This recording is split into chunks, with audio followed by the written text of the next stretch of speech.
आज के इस कार्यक्रम में बैठे हुए सभी माताओं बहनों एवं भाइयों को सादर जय हिंद, जय सुभाष, जय गुरुदेव। मेरे भाइयों, ये आध्यात्मिक सत्संग सभा का कार्यक्रम 19 मार्च से लेकर के आज 23 मार्च तक बड़े धूमधाम के साथ आप लोगों के सहयोग से मनाया जा रहा है, जिसमें आपको अंतर ध्यान साधना शिविर के माध्यम से साधना परमपिता परमेश्वर से मुलाकात करने की बहुत सारी चीजें माननीय भैया जी बहन जी ने आप लोगों को आज तक बताया। आज 23 मार्च का जो कार्यक्रम परम पूज्य स्वामी जी महाराज के मुक्ति दिवस का जो आयोजन हुआ कार्यक्रम का, इसके संबंध में आप लोगों को बहुत सारी जानकारियां आज परम पूज्य भैया जी और बहन जी के द्वारा बताया गया। शायद ये चीज आप लोगों ने कहीं नहीं सुना होगा जो आज आप लोगों ने सुना होगा। ऐसे ऐसी चीज आप लोगों के सामने खुलासा किए गए कि आप कहीं किसी सत्संग सभा में ना सुने होंगे और ना किसी राजनेताओं के माध्यम से सुने होंगे। जो चीजें परम पूज्य आदरणीय भैया जी और बहन जी के द्वारा आप लोगों को बताया गया। आज बहन जी के द्वारा सुबह 4 बजे स्नान ध्यान करके कार्यक्रम में शामिल नहीं हो पाई, लेकिन ये भ्रमण के लिए निकल पड़ी एकाएक और ये सूचना किसी को नहीं दी गई कि मैं कहाँ जा रहा हूँ, जबकि साथ में मैं भी गया लेकिन मुझको भी नहीं बताया गया मैं आपको लेकर कहाँ चल रहा हूँ। जबकि मैंने ये पूछा कि बहन जी आप हमको कहाँ लेकर चल रहे हो बताओ, तो उन्होंने क्यों नहीं जवाब दिया कि मैं जहाँ लेकर चले वहाँ चलो, तुमको पूछने की जरूरत नहीं है। केवल इतनी बातें मुझे बताई गई, हम भी स्नान करके और उसके बाद में साथ में चल दिए। आज ऐसे महापुरुष से मुलाकात हुई कि जिसके विषय में मैं कुछ कह नहीं सकता हूँ, ना मैं बता सकता हूँ और ना मेरा कोई पूछने का अधिकार कि महाराज जी आप हैं कौन। ये मेरी हिम्मत नहीं पड़ी पूछने की। केवल दूर से ही मैंने मस्तक हाथ जोड़ और मत्था झुका दिया और उन्होंने हाथ उठा करके आशीर्वाद दे दिया। चलते समय ये हुआ, बहन जी को आशीर्वाद दिया और चलते समय ये हुआ कि स्वामी जी महाराज हम आपका फोटो लेना चाहते हैं। स्वामी जी कुछ नहीं बोले, केवल मुस्कुरा दिए और मुस्कुराने के बाद में जब फोटो लेने की बात आई तो उन्होंने आसन पर बैठे हुए थे, हाथ से उठा दिया और अपना फोटो दे दिया। अब कौन है ये मैं नहीं बता सकता हूं, लेकिन आज उस महान विभूति की दर्शन मिश्रित में हुआ। मेरे भाइयों, आप जितनी गहराई में जाएंगे उसका था हम आप नहीं लगा पाएंगे, क्योंकि जब था भारत की सरकारें नहीं लगा पाए, विदेशी सरकारें नहीं लगा पाए, तो हमारे आज के बस की बात नहीं। हम उस गहराई में न जाना चाहें। परम पूज्य स्वामी जी महाराज ने यह भी कहा था कि जिस संत का अंत का पता लग गया वो संत कहा। समुद्र की गहराई का पता लग सकता है लेकिन संत के अंत का पता नहीं लग सकता। यही बात सत्य है। क्योंकि उनको काम कराना होगा तो हमारे आप जैसे लोगों को बुला करके, गरीब घराने को लोगों को इकट्ठा करके अपना काम वो करवा लेंगे और करवा करके फिर वो चले जाएंगे। क्योंकि 4 दिन के आध्यात्मिक सत्संग सभा में आप लोगों को द्वापर त्रेता कलयुग सतयुग, कलयुग में तो आप चल ही रहे हो, लेकिन 3 युगों की कहानियों का उदाहरण देकर के परम पूज्य भैया जी बहन जी के द्वारा आप लोगों को बहुत सारी चीजें बताई गई। एक दूसरे का तुलनात्मक अध्ययन करके ये भगवान राम कौन थे, भगवान श्री कृष्ण कौन थे, इन्होंने कौन सी लीला किया, इन्होंने किसके साथ में रह करके लीला किया, महाराजा हरिश्चंद्र ने किसके साथ में रह करके उनके कैसे परीक्षा हुई, ये सारी चीजें एक आध्यात्मिक स्तर पर आप लोगों को बताई गई। आध्यात्म ही ऐसी चीज है, एक ऐसा विषय है कि अगर हमारा आपका मन कहीं विचलित होता है तो कोई इसी के माध्यम से हम आप टिक सकते हैं। नहीं तो परेशानियां हम आप जितने लोग बैठे हुए हैं सभी के सामने कोई ना कोई परेशानी घरेलू जरूर है, लेकिन उन घरेलू परेशानियों से निजात छुटकारा हम जब पाते हैं, जब अध्यात्म के सागर में जब जाते हैं तो वहां पर जब पहुंचते हैं तो सारे घर के दुख और सारे कष्ट सब उतनी समय तक के लिए दूर हो जाता है, और जब हम घर तक पहुंचते हैं कहाँ तक दूर रहता है, फिर घर में पहुंचने के बाद में चाहे वो सारे काल महाकाल सब हमको घेर के क्यों ना बैठ जाए, लेकिन उतने समय तक के लिए हम आप कुछ समय के लिए एकदम उससे निश्चित हो जाते हैं। यह है आध्यात्मिक सत्संग सभा की जो आप लोगों को सुनाया गया, बताया गया। रही बात राजनीतिक परिदृश्य में, आज माननीय भैया जी राष्ट्रीय अध्यक्ष जी द्वारा, जो भारतीय सेवा सेना के राष्ट्रीय अध्यक्ष भी हैं और आपके सतोम जय गुरुदेव सतोम तीर्थ ट्रस्ट के अध्यक्ष भी हैं, आपके द्वारा राजनीतिक क्षेत्र में भी बहुत सारी बातें बताई गई कि परम पूज्य स्वामी जी महाराज मथुरा और महान संत सम्राट नेताजी सुभाष चंद्र बोस, ये दोनों कौन हैं, ये दो शक्तियां कैसे आपस में मिली और कब से ये साथ में थे और कब इनका बीच में आपस में विच्छेदन हुआ अलग अलग कार्य करने के लिए, और फिर कब इनको समय मिला एक होने के लिए। आज हमारे बहुत से जो भाई बहन बैठे हुए हैं, तमाम से लोग ऐसा कहते हैं कि परम पूज्य बाबा मथुरा के स्वामी जी महाराज जी नेताजी सुभाष चंद्र बोस हैं, लेकिन ऐसा नहीं। जब दोनों दो हैं तो कैसे आपने कह दिया कि एक वही है? आप ही लोग स्वयं विचार कीजिए, इसमें मैं आपसे जबरदस्ती नहीं करने वाला। एक का जन्मदिन मार्च में मनाया जा रहा है और एक का जन्मदिन जनवरी में मनाया जा रहा है, तो जब दोनों महापुरुषों का जन्मदिन जब अलग अलग मनाया जा रहा है तो ये दोनों एक कैसे हैं? हाँ, एक है। इनकी कार्य योजना एक है, इनकी विचार एक है, इनका दिल एक है, इनकी आत्मा एक है। क्योंकि वो देश के लिए जो कुछ कर रहे हैं इसलिए वो एक होकर के कर रहे हैं, इसलिए एक है। लेकिन दोनों एक नहीं है, अलग अलग है। उनके माता पिता का दूसरा नाम, उनके माता पिता का दूसरा नाम, इसलिए दोनों एक अलग अलग है, लेकिन एक है विचारधारा और कार्य व्यवहार का एक। ये दोनों महाशक्तियां हैं, हिंदुस्तान की नहीं, ये विश्व की महाशक्तियां हैं। आप लोग तो बहुत हमारे इसमें बुजुर्ग बैठे हुए हैं जो हमारे दादा परदादा के समान हैं।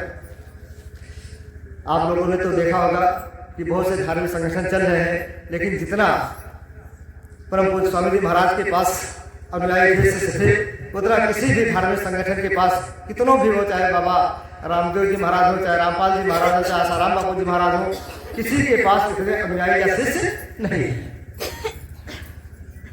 किसी के पास नहीं। तो क्या स्वामी जी महाराज को आप लोगों ने मामूली समझ लिया? ये मामूली शक्ति नहीं है, बहुत बड़ी शक्ति है। बात राजनीति की थी कि ये दोनों एक कैसे हुए, क्यों हुए और क्यों ये अलग किए गए। हमारे मंच के संचालक जी ने आपको भी आज बताया होगा कि नेताजी कौन थे, बाबा जी कौन थे, नेता बाबा जी के साथ में ऐसा व्यवहार क्यों हुआ, उनको मथुरा आश्रम छोड़ करके क्यों जाना पड़ा। क्योंकि परम पूज्य स्वामी जी महाराज के सामने मजबूरी यह आई, जब महान संत सम्राट नेताजी सुभाष चंद्र बोस जी द्वारा यह बताया गया कि माला फेरने से परिवर्तन नहीं होगा, साधना करवाने से परिवर्तन नहीं होगा, पूजा पाठ से परिवर्तन नहीं होगा। क्योंकि इस देश की सरकारें न तुम्हारे आध्यात्म पर विश्वास कर रही है और न तुम्हारे माला पर विश्वास कर रही है। इसलिए अपने इन भाइयों को, इन बच्चों को क्रांतिकारी बनाना पड़ेगा। तो ये बच्चे ऐसा क्रांतिकारी बने कि बाबा जी के लिए ही क्रांतिकारी बन गए। क्रांतिकारी तो बनाना चाहा उन्होंने कि मैं अपने इन बच्चों को 45-46 करोड़ जो हमारे शिष्य हैं, अनुयायी हैं, मैं इनको क्रांतिकारी बना दूंगा और दिल्ली की सत्ता मैं अपने हाथों में ले करके और एक अमन चैन का अखंड भारत का निर्माण कर दूंगा। बाबा जी को यह विश्वास नहीं था, लेकिन रहा होगा क्यों नहीं कि जब वो त्रिकालदर्शी हैं, सब कुछ जानते हैं, तो उनको मालूम रहा होगा कि हमारे बच्चे हमारे साथ कैसा व्यवहार करेंगे। ऐसा हो नहीं सकता है, मालूम जरूर रहा होगा। लेकिन उन्होंने आपकी परीक्षा लिया या आप लोगों ने उनकी परीक्षा ली, ये तो आप ही लोग बता सकते हैं, हम ही लोग बता सकते हैं। क्रांतिकारी बने जो तो बाबा जी के लिए बन गए, स्वामी जी के लिए बन गए, गुरु महाराज के लिए बन गए। उन सरकारों के लिए नहीं बने जिन्होंने देश को आज बारी बारी से लूटा और देश की जनता को लूट करके एकदम खोखला कर दिया। उनके लिए आप लोग क्रांतिकारी नहीं बन पाए। मजबूर होकर के प्रभु स्वामी जी महाराज को मथुरा आश्रम छोड़ना पड़ा। यह बातें केवल महान संत सम्राट नेताजी सुभाष चंद्र बोस के द्वारा आश्रम छुड़वाने की योजना थी कि अब ये माला फेरने से परिवर्तन होने वाला नहीं है। इसलिए जो काम आपको सौंपा गया था, दिल्ली की पार्लियामेंट हट करके जो मथुरा आने की बात कही गई थी, उसकी व्यवस्था करने की जो बात कही गई थी, उस चीज को परम पूज्य स्वामी जी महाराज ने पूरा कर दिया। योग साधना नाम के से मंदिर बनवा करके और स्वामी जी महाराज के नेताजी के हाथों में सौंप दिया कि महाराज जी लीजिए, आपका जो आदेश था, जब व्याज मिसा लगा करके बंद किया गया, उसके बाद का यह आदेश था। उन्होंने मंदिर बनवा करके, मंदिर के आड़ में पार्लियामेंट बनवा करके और नेताजी के हवाले करके और मथुरा छोड़कर वो चले गए। यहां योजना एक और बाबा जी को कोई मारने वाला इस धरती पे न जन्म लिया है और न लेगा। जब ये महापुरुष कहते हैं मैं स्वेच्छा से जाने वाला हूं, तो फिर मारने वाला कौन है? लेकिन अब लोगों के सोच की बात है, क्योंकि ये भी तो भड़का देते हैं, हम लोगों को उठा देते हैं कि हाड़ मांस की शरीर सभी लोगों ने छोड़ा है, तो हमारा भी तो हाड़ मांस की शरीर है। गुरु महाराज कहते हैं हमारा भी तो है, बस इसी में हम लोग भर जाते हैं कि बात सकते हैं इनकी भी हाड़ मांस की शरीर है, ऐसा हो सकता है, क्यों नहीं छोड़ेंगे? तो हम लोग इसी में उलझ जाते हैं। बस ना हम इधर के रह जाते हैं ना उधर के रह जाते हैं, रास्ते पे आकर के भी हम भटक जाते हैं। ऐसी बात कुछ नहीं है। स्वामी जी को, इन दोनों महापुरुषों को हिंदुस्तान में नहीं, स्वामी जी ने कहा पूरे विश्व में कोई ऐसा परमाणु बम, एटम बम, हाइड्रोजन बम नहीं बना है कि जो मुझे मार सकता हो, तो फिर हम आप कैसे मार सकते हैं? ये तो लीला थी, रहस्यमय लीला थी। उनको जो लीला करना था, लीला करके वो गायब हो गए। और इसके बाद में यहाँ कोई 13वीं बना रहा है, कोई 10वीं बना रहा है, और कोई बरसी कर रहा है, कोई कुछ कर रहा है, कोई कुछ कर रहा है। ये तो इनकी अपने लोगों की योजना थी। जिन लोगों ने ऐसा स्वामी जी गुरु महाराज के साथ किया, वो तो अधम अपराधी और जो है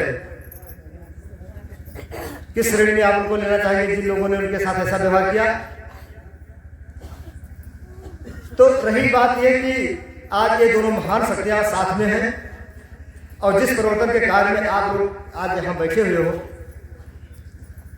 भैया ने कहा है आज कि आप लोगों को तब तक साथ में रहना जब तक परिवर्तन नहीं हो जाता है, जब तक धर्म की राजनीति स्थापित नहीं हो जाती है।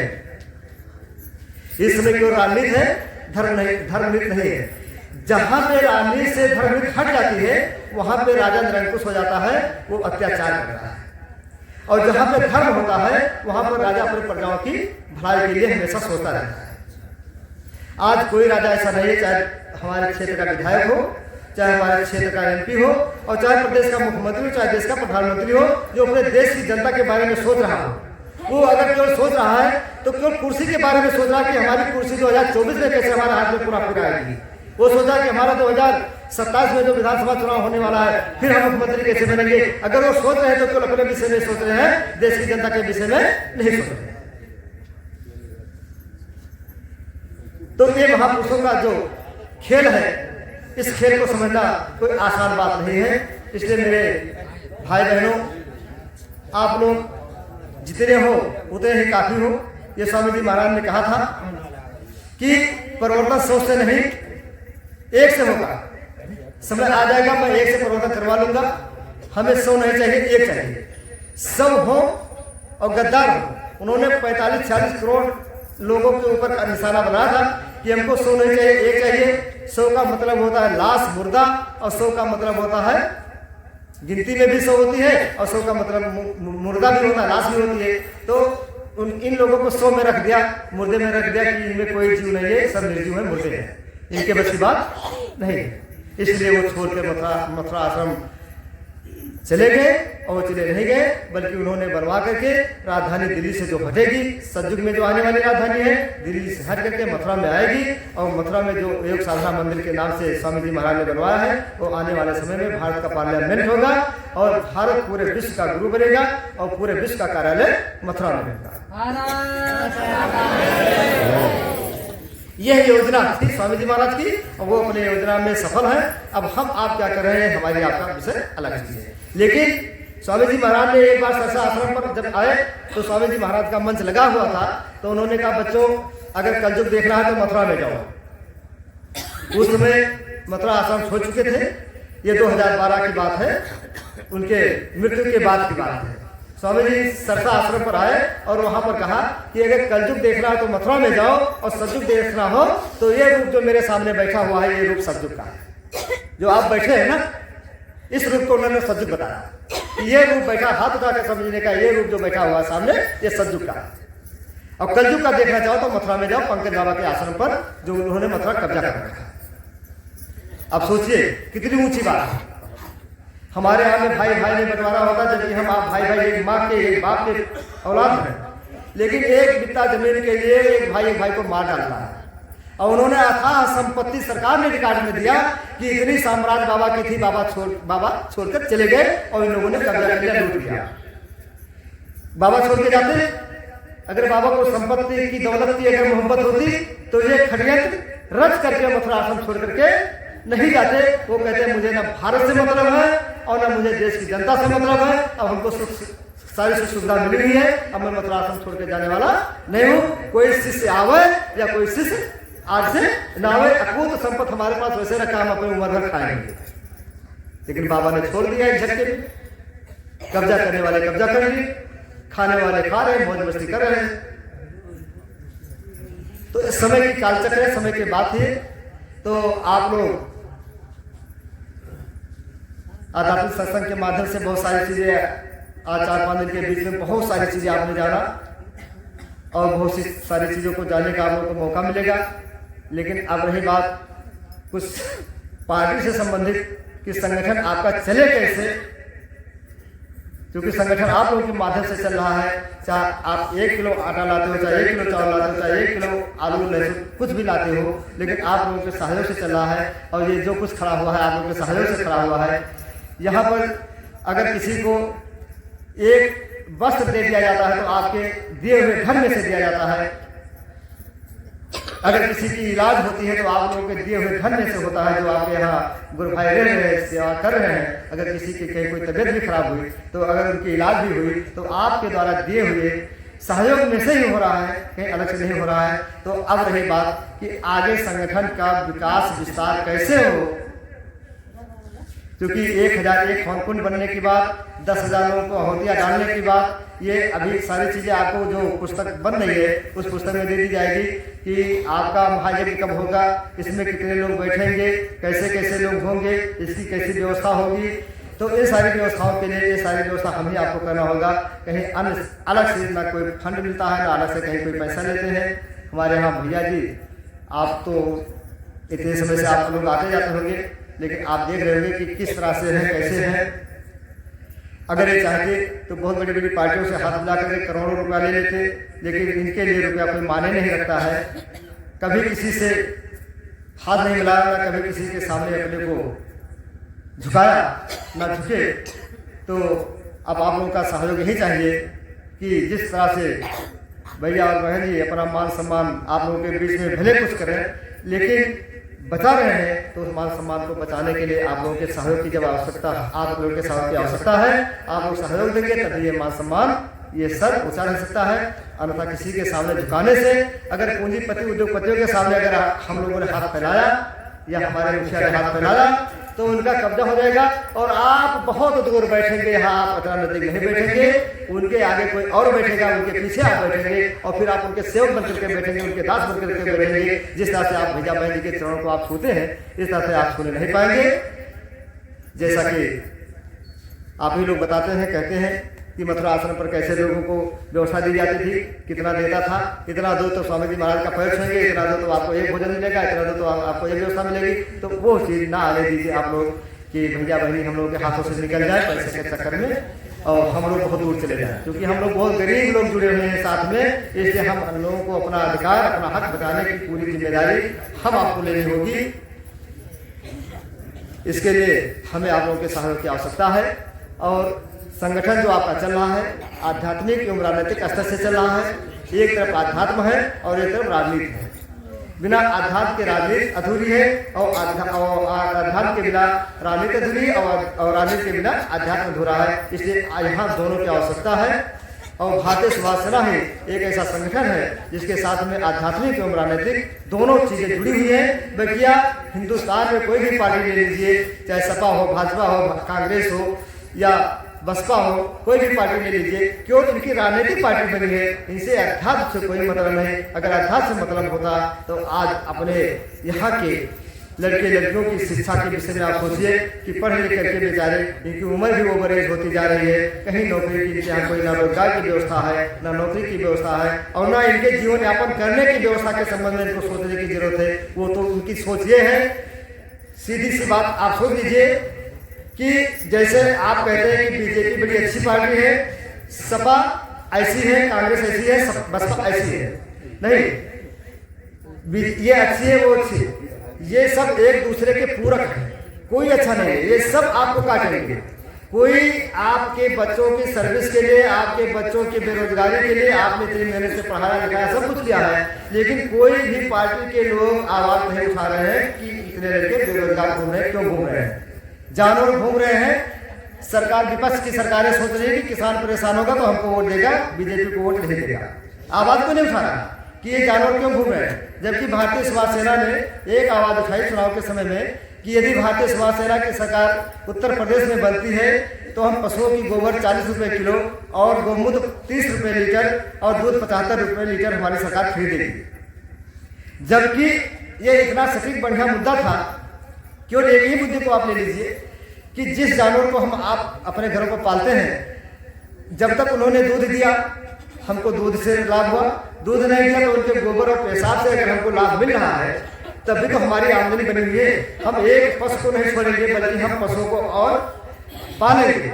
फिर आप क्या, अब इसके ऊपर कितने क्या चीजें निर्भर हैं, जैसे आप ले लीजिए धान की खेती ले लीजिए, गेहूं की खेती ले लीजिए, गन्ने की खेती ले लीजिए, इससे जो चारा पैदा होता है आप एक भी चारा इधर उधर नहीं जाने देंगे, सारे चारे भी आपके खा जाएंगे। गोबर के चक्कर में आप उनको खूब खिलाएंगे कि क्या कितना खिलाए कि दिन भर गोबर ही देते रहे। अगर 40 रुपए किलो गोबर बिक रहा है और दिन भर में एक गाय ने अगर 10 किलो गोबर दे दिया तो 40,400 रुपये हमारी आमदनी होगी। जो घर में हमारी माताएं बहनें कभी काम नहीं करती थी, वो कहती थी हमारे घर में जानवर लेकर आओ बांधो, लेकिन यही सरकार विदेशों से गोबर 50 रुपए किलो खरीदती है और गोमूत्र 40 रुपए लीटर खरीदती है और दूध 80 रुपए लीटर खरीदती है, लेकिन हमारे देश के किसानों के जानवरों के गोबर का कोई कीमत नहीं है। क्यों नहीं है?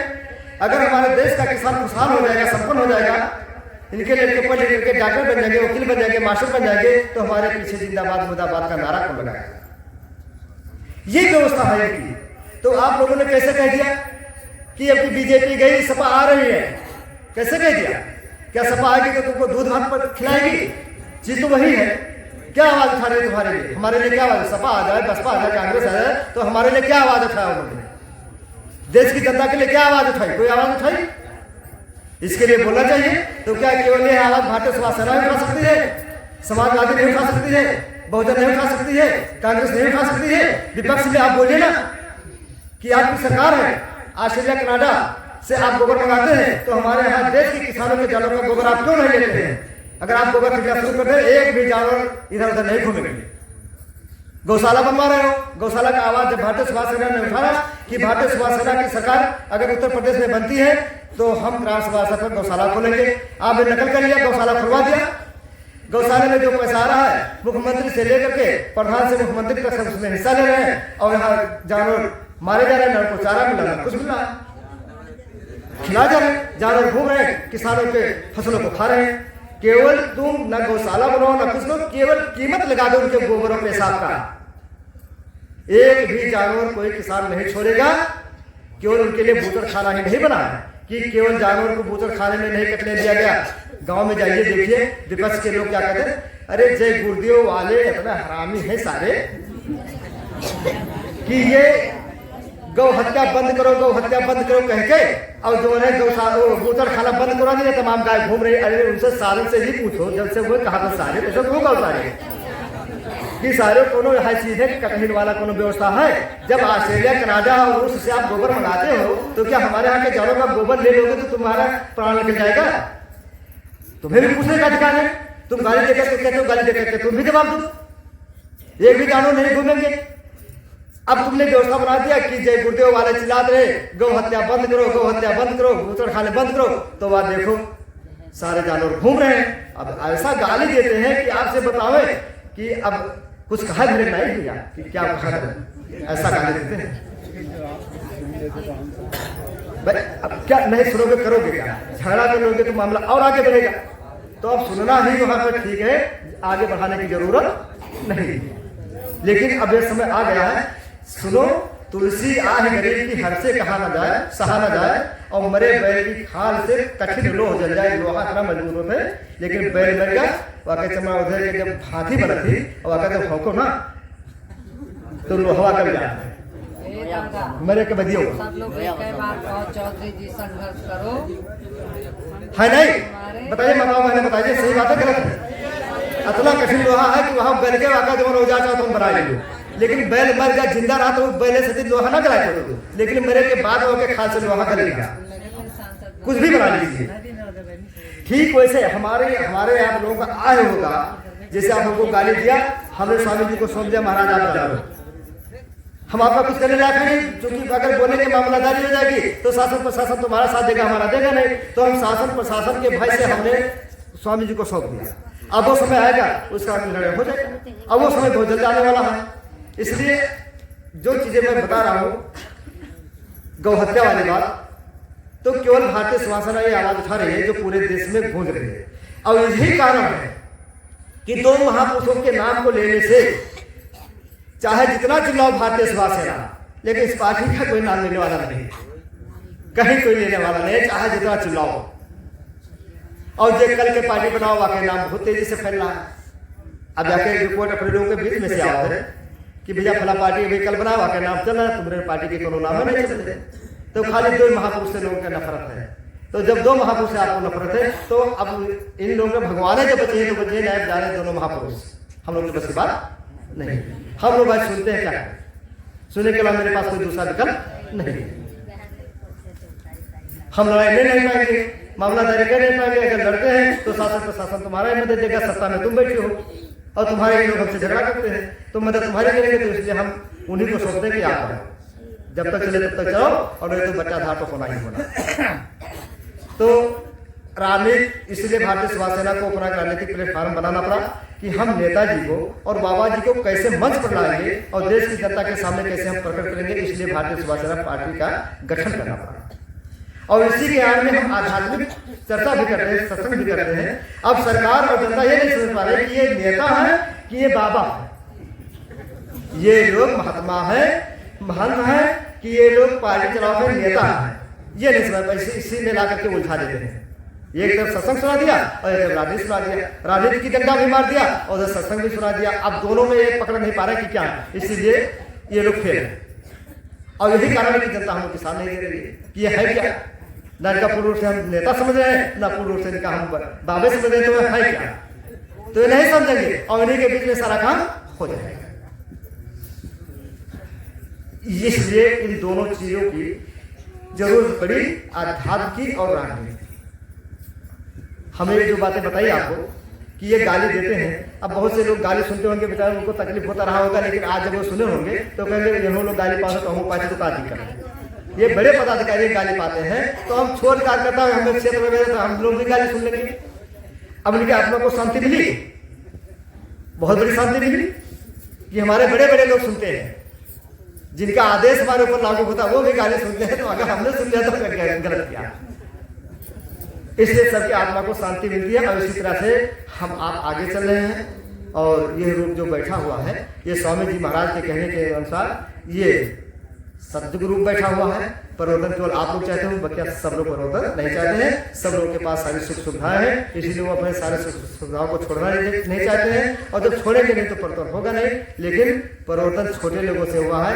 ये भैया जी और बहन जी ने आप लोगों को बताया होगा कि राम के समय में कौन लोगों ने साथ दिया, कृष्ण के समय में कैसे लोगों ने साथ दिया और परिवर्तन हुआ।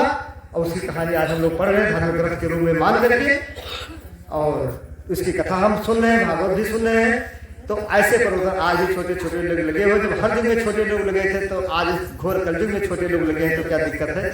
हमेशा जब गरीबों ने ही परिवर्तन के लिए साथ दिया तो आज भी गरीब साथ में खड़े हुए हैं। इसलिए आप लोग जो है ये मान के चलिए 100% कि समय बहुत नज़दीक है और दिल्ली से हटकर राजधानी मथुरा आएगी। ये नहीं कि वो किसी की पुश्तैनी संपत्ति है, वो 45-46 करोड़ लोगों ने मिलकर के उसको बनवाया है, सभी के सहयोग से बना है और पूरे विश्व का कार्यालय भारत में होगा और भारत तभी विश्व गुरु बनेगा। और चाहे आसाराम बापू चिल्लाए, चाहे श्री राम शर्मा आचार्य चिल्लाए, कहा भारत विश्व गुरु बनेगा, तो कहने से विश्व गुरु नहीं बनेगा, कुछ करोगे तब बनेगा। तो करने वाले ने कर दिया। बहन जी ने बताया होगा, आप लोगों को बताया होगा, नहीं बताया है कि द्वापर में सबसे पहले महाभारत होने से पहले भगवान श्री कृष्ण ने बताया था कि जिसकी झंडा सबसे पहले गड़ जाएगा उसी की विजय होगी। तो पांडवों का झंडा गड़ा, पांचे रहे और पांचों ने उन्होंने मिलकर के झंडा गाड़ दिया, विजय उनकी हुई। और अगर धर्म का झंडा सबसे पहले भारतीय समाज सेना का सतवम जय गुरुदेव शत्रु तीर्थ का गड़ा है तो विजय भारतीय समाज सेना की होगी, चाहे आज हो चाहे कल। बोलो स्वामी जी महाराज की जय, गुरु महाराज की जय, सम्राट की जय। जी संघर्ष करो, हम तुम्हारे साथ हैं। ये चीज इसको आप लोग पूर्ण रूप से दिल दिमाग में बैठा लीजिए और आप अपने को कभी इधर उधर मत होइए कि इधर उधर विशिष्ट मत होइए। थोड़ा समय अच्छे काम में, नेक काम में समय लगता है।